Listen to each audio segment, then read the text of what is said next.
د اسلامي امارت د پرمختګ په اړه مهم خبر خپور شوی. د هیواد د کومې برخې لپاره څه ډول پروژه د چا لخوا پیلیږي؟ د اسلامي امارت چارواکي په اړه څه وایي؟ بشپړ جزئیات په ویډیو کې تر پایه کتلی شئ. درنو لیدونکو ستړي مه شئ. د قزاقستان ولسمشر قاسم جومارت توکایف د ترکمنستان د خلق مشورتي جرګې له مشر قربان قیلی بردي محمدوف سره په یوه نارسمي لیدنه کې له افغانستان نه د تیریدونکي تورغونډۍ، هرات، کندهار او سپین بولدک اوسپنیزې کرښې د جوړېدو پر پروژه ټینګار کړی. د قزاقستان د ولسمشر رسنیز دفتر د څلورنۍ یا چهارشنبې پر ورځ معلومات ورکړي چې د توکایف له نظره دا پروژه چې د ترکمنستان له پولې پیلیږي او د افغانستان له خاورې تیریږي کولی شي د سیمې اقتصادي همکارۍ ته نوې ساه ورکړي. نوموړي د دې پروژې د بري اهمیت په سیمه ایزه کچه د ترانسپورټي لارو تنو، د صادراتو بازارونو پراخولو او د ترانزیټي دهلیزونو د ډیرولو لپاره مهم بللی.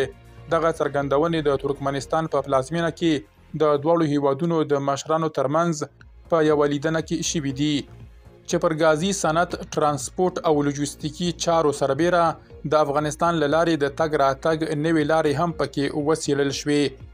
د قزاقستان د ولسمشر رسنیز دفتر د معلوماتو له مخې د دواړو لورو د خبرو یوه مهمه برخه د ګالکینیشن د تیلو او غازو د سیمې پراختیا پروژه وه چې قزاقستان به پکې له بهرنیو ملګرو سره برخه ولري.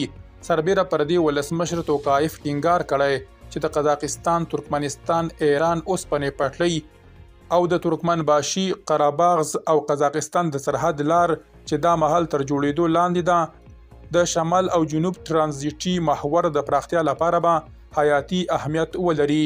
په ناسته کې د زده کړو، روغتیا او ډیجیټلولو په برخه کې د همکاریو پر پراخولو هم خبرې وشوې او قزاق لوري له ترکمنستان سره د عامه خدمتونو په ډیجیټلولو او د مسلکي کسانو د روزنې په برخه کې د هر ډول مرستې ژمنه کړې ده. درنو لیدونکو له ملتیا مو مننه.